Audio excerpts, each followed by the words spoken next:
Welcome to Believers Talk with Joe and Steve. I am your host. My name's Joe, and I want to continue with our coverage of the position breakdowns. This episode, we're going to talk about the running back position. Before we do that, however, I want to remind everyone, if you haven't already, subscribe to this channel. Training camp is just 2 days away, so you want to be sure to subscribe. We'll keep you up to date on everything going on during training camp. We're doing our running back episode. We don't have too much news on McCoy yet. In this episode, we're going to act like they're acting at training camp, like he's still part of the team and nothing's happening, because as of right now, nothing's happening.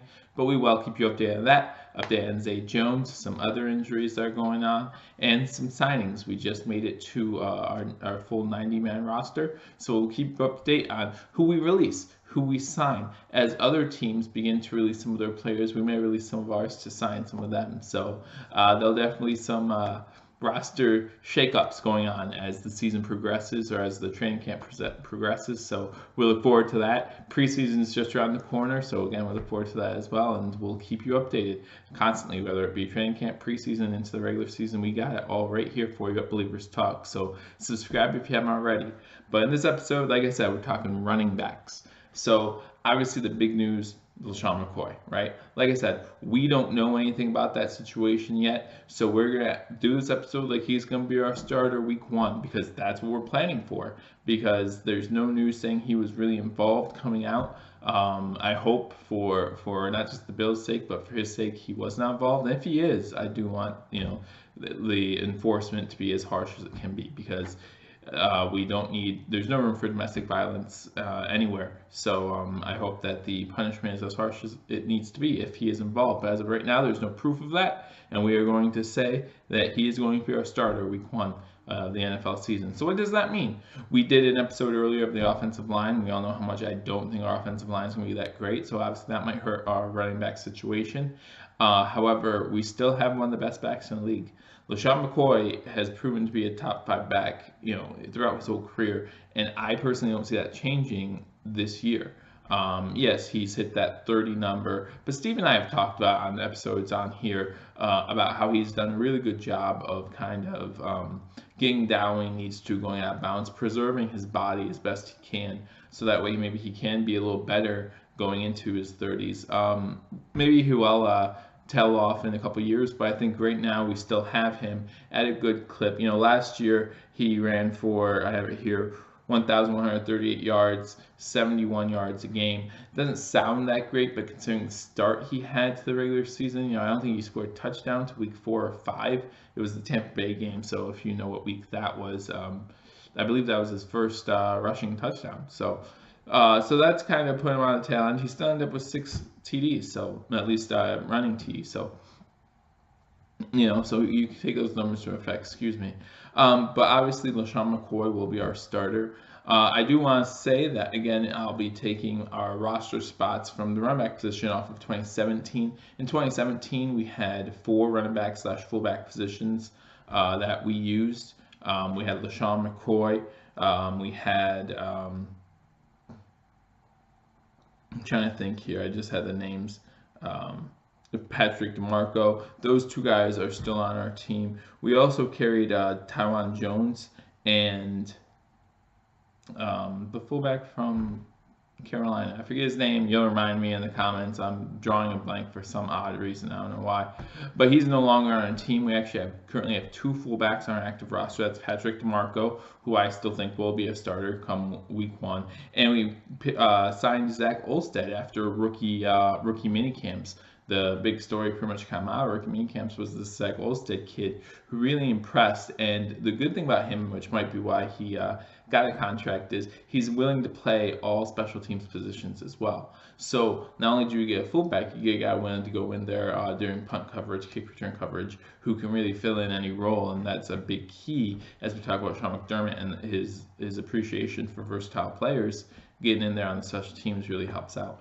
So and then we go into the offseason. We talk about our kind of key acquisition on the running back position. We signed Chris Ivory from the Jacksonville Jaguars, free agent who didn't get a lot of chances last year because of just the backfield that you have currently in Jacksonville, right? Because you have Fournette, and then you have Yeldon, who kind of took over the show last year, and that kind of left Ivory on the outside looking in. That's saying again, he has chances and he didn't step up to the plate when he had them.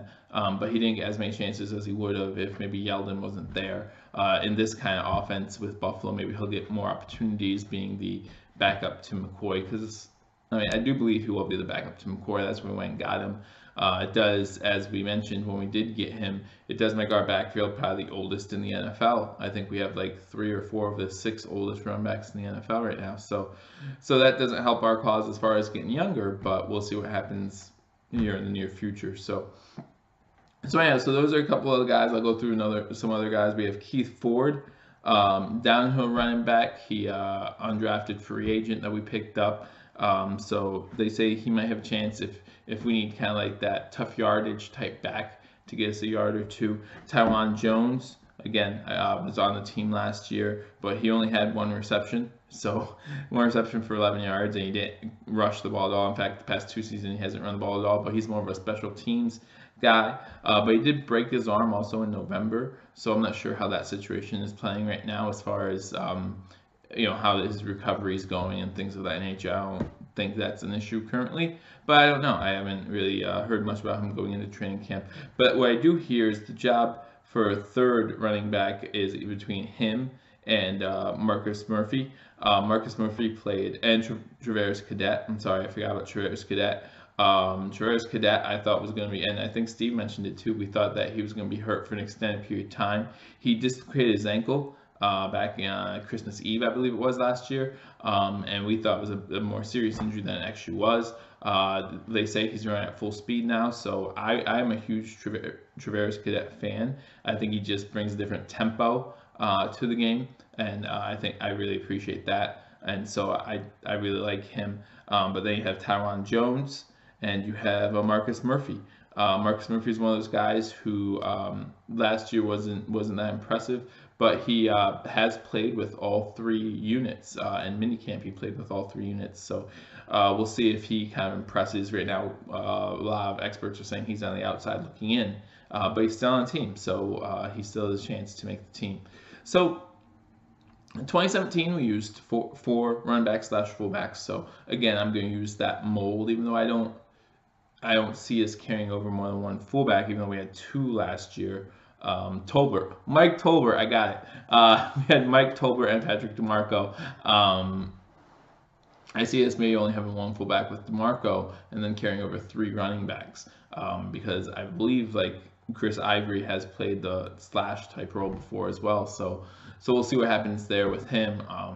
But I do believe we could do that, but we'll see. So my 4 would be Patrick DeMarco as our fullback. I think he would be our full-time fullback, and I don't think we would need another fullback to come in for him, because we would have Chris Ivory if he needed a break. I think Chris Ivory can come in and do the 1-2 running back sets instead of having a fullback running back natural set.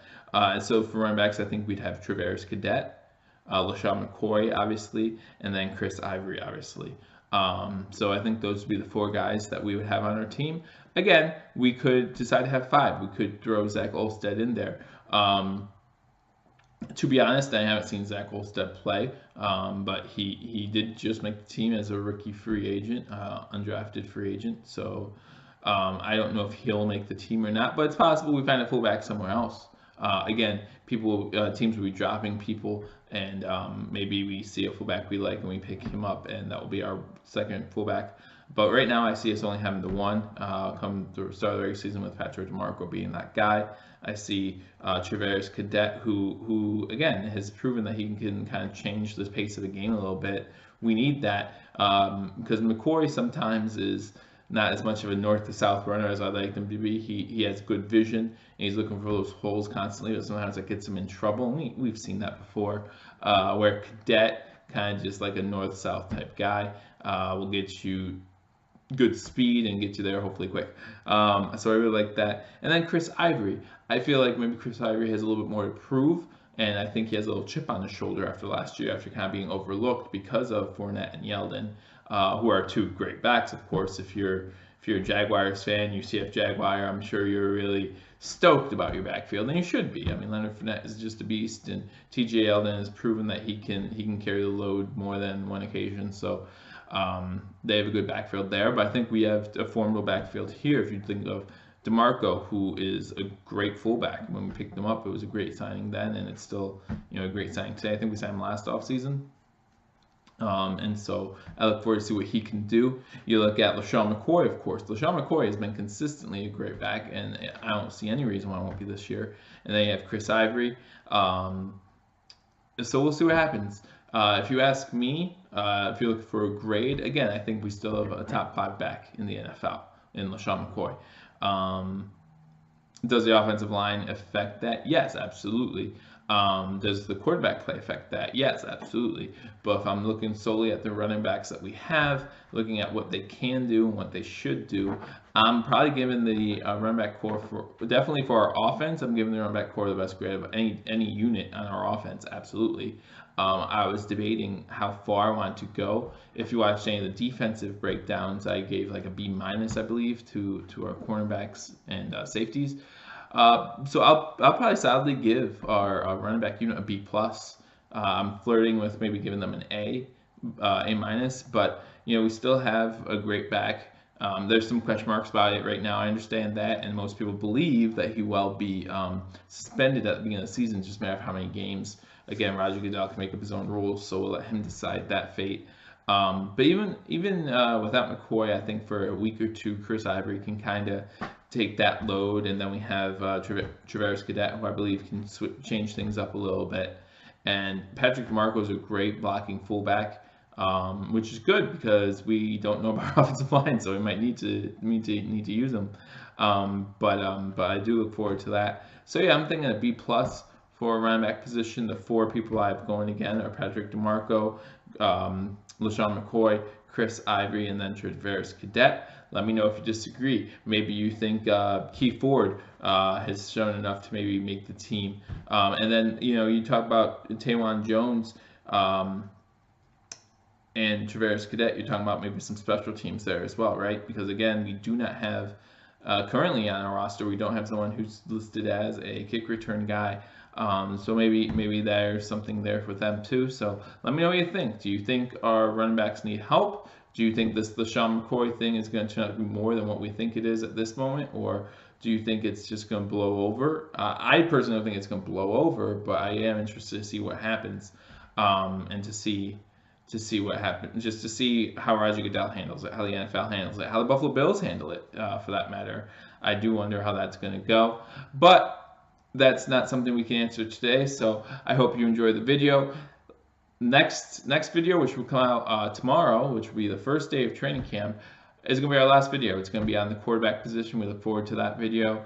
We'll talk about Josh Allen, our newest acquisition, obviously our big first-round draft pick. Talk about Nathan Peterman. A lot of people are thinking Nathan Peterman might win that job. I know that there are a couple people who are very scared about that prospect, but he's out playing A.J. McCarron right now from everything we're hearing, so maybe it's his job right now. And then we have A.J. McCarron, too, who we just signed this offseason. So a lot of things happening at the quarterback position. Obviously, the quarterback position, the main position, so the biggest position in the NFL. So we'll talk about that in the next video. We look forward to that one. But for the running backs, that's what I have. Give them a B+, maybe an A-. Let me know what you think about that grade. What do you think about the running back situation in Buffalo going into the 2018 season? If you have not already subscribed to Believe Us Talk, please be sure to do that. We're also on Facebook and Twitter, so follow, like, do all that kind of stuff. Social media is crazy, so try to follow us on there, and we'll also keep you posted on there as best we can, let you know when videos come out. So hit that notification button, and we will have more videos out to you. More and more videos. We're getting closer and closer, guys. It's getting very exciting. So if you haven't subscribed already, subscribe now, and we'll talk to you next time. But till then, go Bills.